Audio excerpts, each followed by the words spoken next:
They told you it was discipline. They told you that the pain was necessary, that the shame was deserved, that the silence was strength. But what they called discipline was never about growth, it was about control. It was about molding you into something manageable, predictable, obedient. They call it tough love, but it was neither tough nor love. It was emotional abuse dressed up as virtue. And you believed them because you were a child. And children believe what they're told. You thought the coldness was your fault. You thought the distance was your doing. You thought the love was conditional because you were unworthy. But none of that was true. The truth is, you were taught to betray yourself, to ignore your needs, to silence your voice, to suppress your emotions, all in the name of discipline. But discipline without compassion is just cruelty. Discipline without understanding is just punishment. Discipline without love is just abuse. And it's time to stop calling it anything else. It's time to see it for what it was. Not a path to strength, but a road to self-rejection. Not a lesson in resilience, but a training in self-abandonment. Not a foundation for success, but a blueprint for self-destruction. Because when you're taught that your feelings are wrong, you learn to distrust yourself. When you're taught that your needs are selfish, you learn to neglect yourself. When you're taught that your voice is unimportant, you learn to silence yourself. And that is not discipline. That is emotional abuse. And it's time to break the cycle. It's time to reclaim your voice, to honor your needs, to trust your feelings, to love yourself. Because true discipline is not about control. It's about connection. It's about understanding. It's about compassion. It's about love. And it's time to start practicing that kind of discipline. The kind that heals, the kind that empowers, the kind that sets you free. So stop calling it discipline. Call it what it was. And then choose something better. Choose love. Choose compassion. Choose yourself. Because choosing yourself is the most radical act in the world that trained you to vanish. They told you strength meant silence. They told you worth meant sacrifice. They told you endurance meant erasing yourself in the name of becoming something they could approve of. But discipline that demands the death of your inner world is not noble. It's annihilation disguised as order. And when you peel back the layers, what you find underneath all that discipline is fear, fear of emotional complexity, fear of vulnerability, fear of the uncontainable nature of being human. So they reduced you. They framed your sadness as weakness, your anger as defiance, your boundaries as disrespect. Because an emotionally alive person is dangerous to a system that feeds on numbness. And so you learn to be numb. You wore your discipline like armor. You praised your suppression like a badge of honor.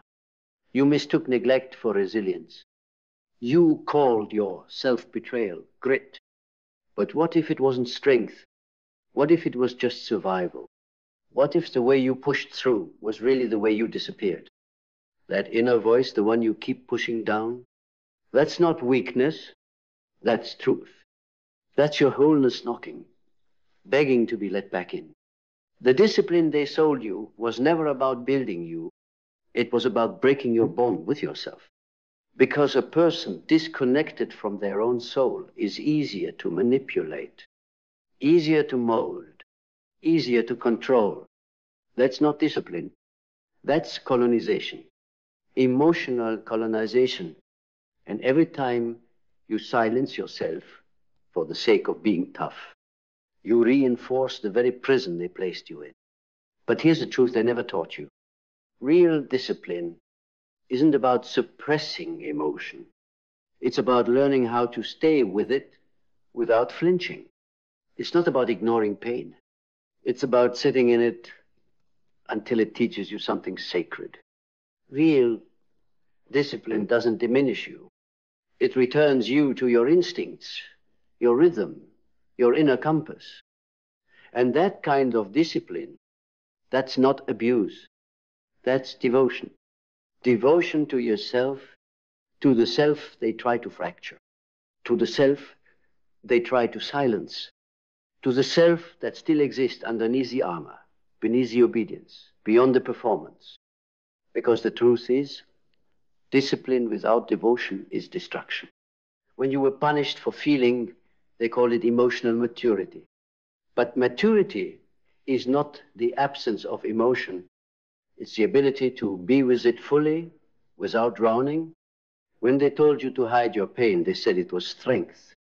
But real strength is revealing the wound and healing it anyway.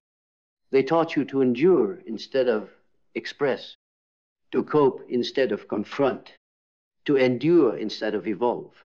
That's not discipline. That's self-erasure. And you deserve more. Because your tears were never the problem. Their discomfort with your truth was. You were never too sensitive. They were too shut down to feel. You were never too emotional. They were too afraid to admit they had buried their own emotions so deep they couldn't recognize them in you without rage. That rage wasn't about you. It was about them. Their shame, their loss, their own unlived lives. And that's the legacy of false discipline. A generation taught to survive by suppressing everything that makes them human. But you have the chance to break it, to stop calling abuse preparation, to stop calling neglect resilience, to stop calling fear discipline, and start calling yourself home. Home to your joy, home to your sadness, home to your boundaries, home to your truth. Because that's what real discipline looks like now. Not the kind that silences you, the kind that teaches you how to speak even when your voice shakes. Not the kind that pushes you through your limits. The kind that teaches you to listen when your soul says stop. Not the kind that trains you to obey. The kind that trains you to remember who you are, so you never betray that again. Because betrayal begins in silence. Not the silence of reflection, but the silence of suppression. The silence where you know something is wrong, but you stay anyway. You smile anyway. You perform anyway. That's what false discipline creates. Performers, not people. Perfectionists, not whole souls. Puppets of a system that rewards those who disappear best. And every time you forced a yes when your body screamed no, every time you stayed still when your spirit begged to move, every time you punished your softness to appear strong, you weren't getting stronger. You were just getting smaller. That's not how you grow. That's how you disappear in plain sight. But real discipline isn't about shrinking. It's about returning to your full size, your full spectrum, your full humanity. It's about holding yourself through discomfort instead of hiding from it. It's about saying, I don't need to be hard to be powerful. I don't need to be numb to be disciplined. I don't need to hurt myself to prove I'm worthy.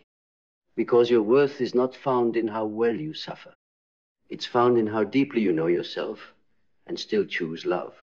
Love for the parts they told you were inconvenient. Love for the feelings they called dangerous. Love for the child inside you who only wanted to be seen and heard without consequence. That is the beginning of healing. That is the redefinition of discipline. Not as punishment, but as a sacred promise. A promise to never abandon yourself again, even when the world asks you to, even when the ghosts of old authority whisper guilt into your ear, even when the echoes of childhood try to convince you that love must be earned through obedience. No more. You are not here to be controlled.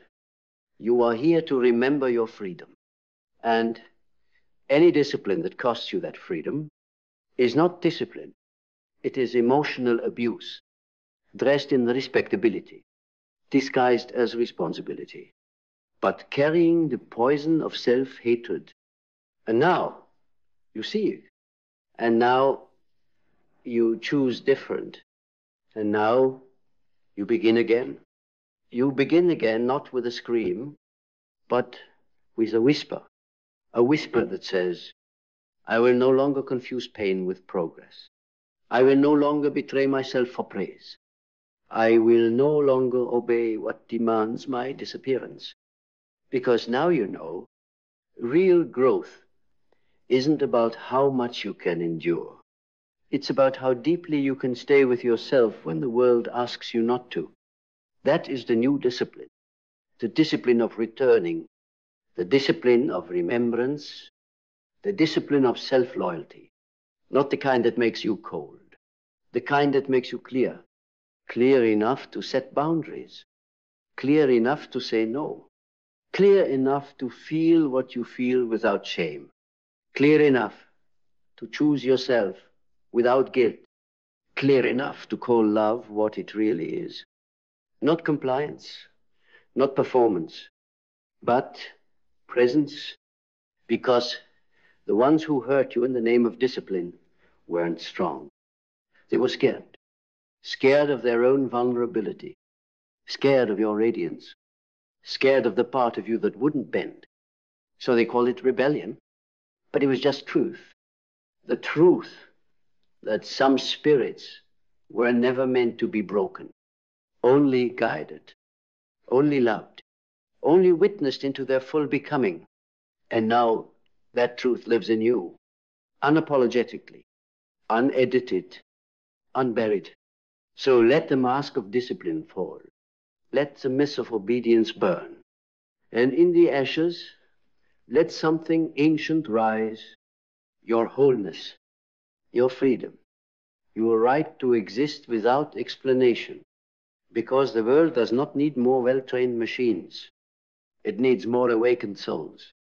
Souls who have unlearned the lie that discipline equals devotion. And remembered, devotion is something you give to what you love. So give it to you. Give it to the parts of you that were once silenced. The child who cried too loudly.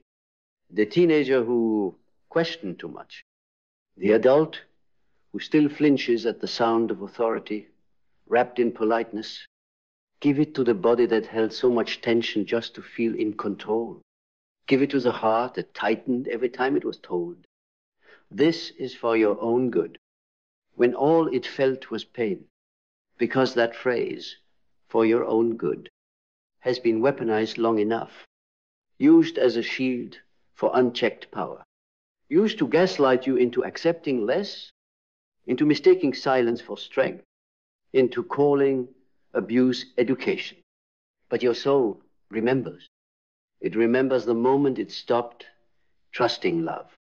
It remembers the first time affection felt like manipulation. It remembers how often punishment wore the mask of guidance. And it remembers what it cost to survive all that.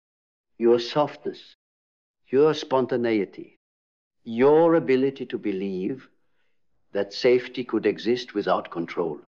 So now healing becomes your rebellion, not by destroying discipline, but by redeeming it, by creating a discipline rooted in reverence, a discipline that says, I will show up for myself, not to fix who I am, but to honor who I am, a discipline that doesn't demand performance, but presence, one that doesn't punish you into progress, but partners with your truth.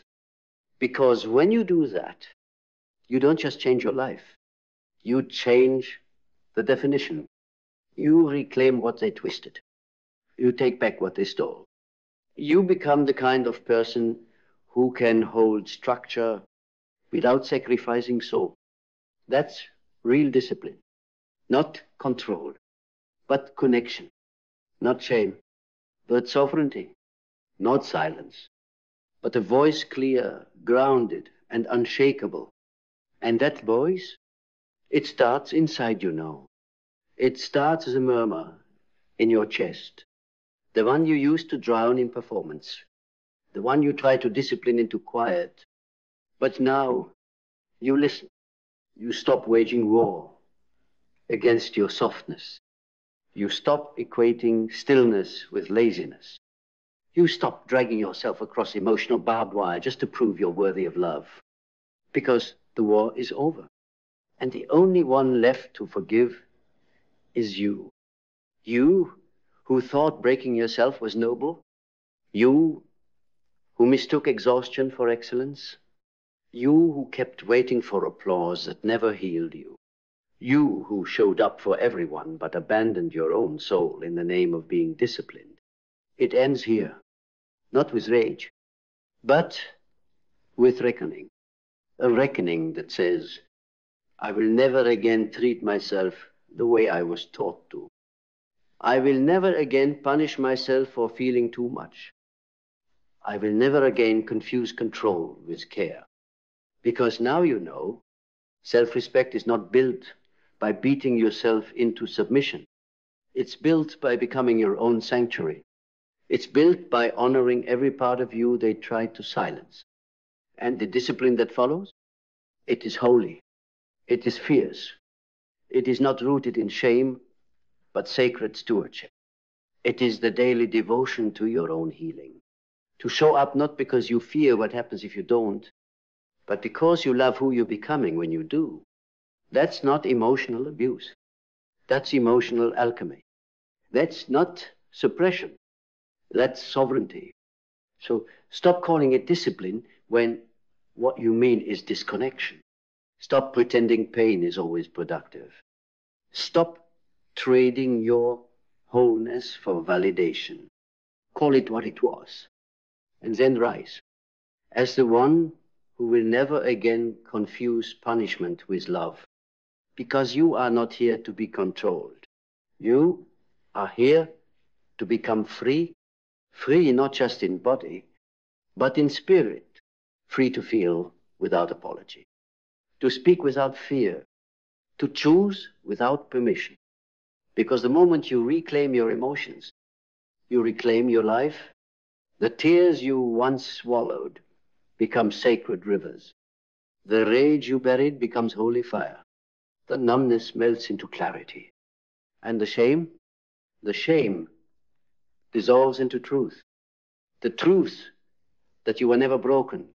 You were conditioned to break yourself, conditioned to prioritize compliance over connection, to measure worth by output, to mistake burnout for discipline, to survive on scraps of self-approval doled out only after you bled enough. But not anymore.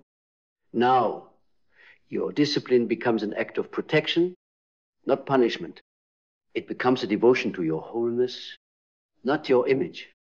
It becomes a mirror that reflects your essence, not a whip that erases it.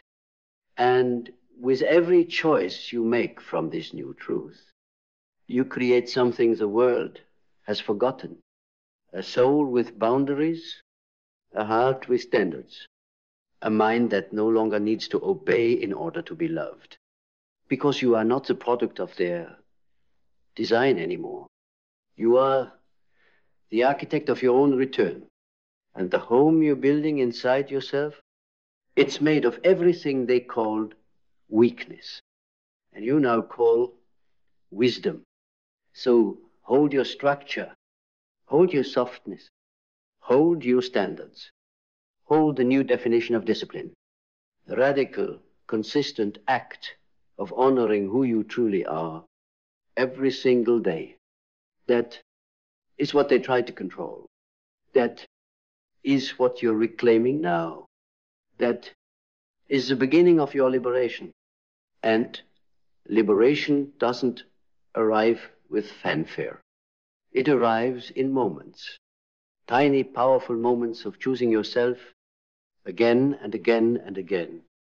The moment you say, I don't have to earn rest. The moment you pause instead of push. The moment you stop apologizing for your boundaries. The moment you realize you are not behind. You're just finally walking your own path. That's what real discipline looks like now. It's not in how hard you grind, but in how gently you return. Return to your breath when anxiety claws at your throat. Return to your values when the world shouts louder than your intuition. Return to your truth when others project their fears onto your vision. Because discipline without return is just exile. And you've been in exile long enough. You've spent years in the wilderness of other people's expectations. You've obeyed systems that never saw your soul.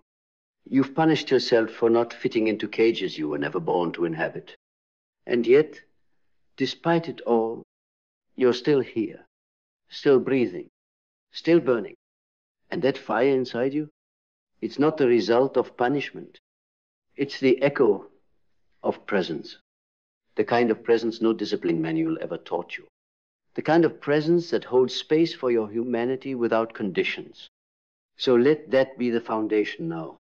Discipline as devotion, not destruction. Discipline as integrity, not intimidation. Discipline as alignment, not abuse. And when they ask why you're different, why you're softer and stronger at the same time, you'll say, I stopped calling it discipline when I realized it was just pain with the script. And I rewrote the script with love, with truth, with me at the center of it all.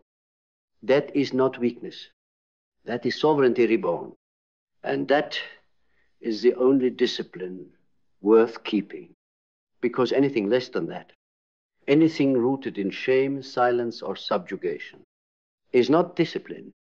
It's programming. It's the mechanical repetition of inherited pain, passed down like a ritual, wrapped in righteousness, inflicted in the name of making you better. But you were already whole. You were already enough. You were already worthy. Before the systems tried to fracture you into submission, they never wanted your discipline. They wanted you obedience. There's a difference. Obedience doesn't ask questions. Discipline born of devotion does. Obedience seeks approval. Discipline aligned with soul seeks truth. Obedience keeps you in line. Real discipline sets you free. So let this be the line in the sand where the story ends for obedience masked as virtue, where you refuse to carry the weight of generational punishment any longer, where your new discipline is not an echo of your trauma, but a testament to your transformation. You are not here to suffer in silence. You are not here to be congratulated for how well you self-abandon. You are not here to uphold the architecture of control just because it was painted as love.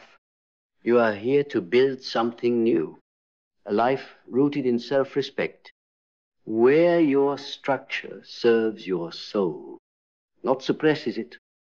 A life where showing up for yourself is no longer a negotiation, but a non-negotiable. A life where the most disciplined thing you do is feel everything fully and still choose peace, still choose softness, still choose you. Because when you lead with that kind of discipline, you're not just healing yourself. You're rewriting the map for everyone who follows. You become proof that freedom doesn't require perfection. It requires presence. And in that presence, there's nothing left to punish, only something sacred to protect.